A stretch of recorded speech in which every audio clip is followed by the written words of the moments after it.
Feng Ming धीमे कदमों से एक शांत कमरे में चल रहे थे।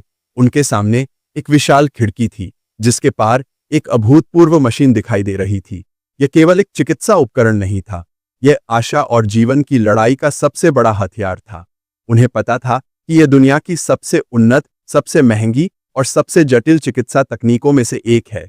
हर मिनट इसका संचालन करने में 40,000 रुपए तक का खर्च आता है और एक मशीन को तैयार करने में 750 मिलियन रुपए लगते हैं। लेकिन इतनी भारी लागत के पीछे कारण क्या था?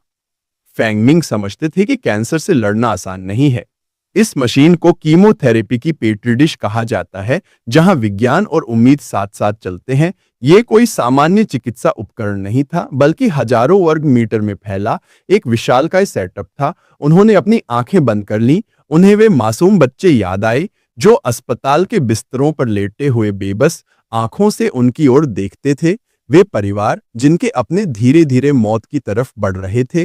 ये पूरी प्रणाली कई हिस्सों से मिलकर बनी थी। एक स्वनिर्मित स्रोत, एक्सीलरेटर, फ्लो ट्रांसमिशन सिस्टम और ट्रीटमेंट बिल्ड। सबसे महत्वपूर्ण भाग था चुंबकीय एक्सीलरेटर, जो ऊर्जा उत्पन्न करता था। दो मुख्य प्रकार के एक्सीलरेटर होते हैं, रोटेटिंग एक्सीलरेटर और सिंक्रोनस एक्सीलरेटर।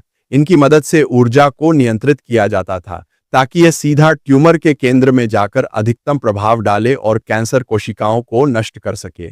यह उपचार पद्धति अविश्वसनीय रूप से प्रभावी थी, लेकिन अत्यधिक महंगी भी। यह सिर्फ तकनीकी जटिलताओं की वजह से नहीं था, बल्कि इसके निर्माण और रखरखाव के कारण भी। एक चिकित्सा केंद्र बनाने के लिए 58 मीटर गहरी नींव खोदनी पड़ती थी, 45 मीटर मोटी विकिरण प्रतिरोधी दीवारें बनानी पड़ती थीं, और इन दीवारों में एक भी दरार नहीं हो सकती थी। जरा सी गलती से सब कुछ नष्ट हो सकता था।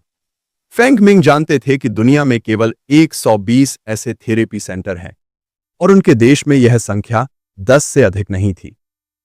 लेकिन क्या इससे फर्क पड़ता था? जब तक वह जीवित थे, जब तक उनके जैसे वैज्ञानिक काम कर रहे थे, यह तकनीक और लोगों तक पहुंचेगी।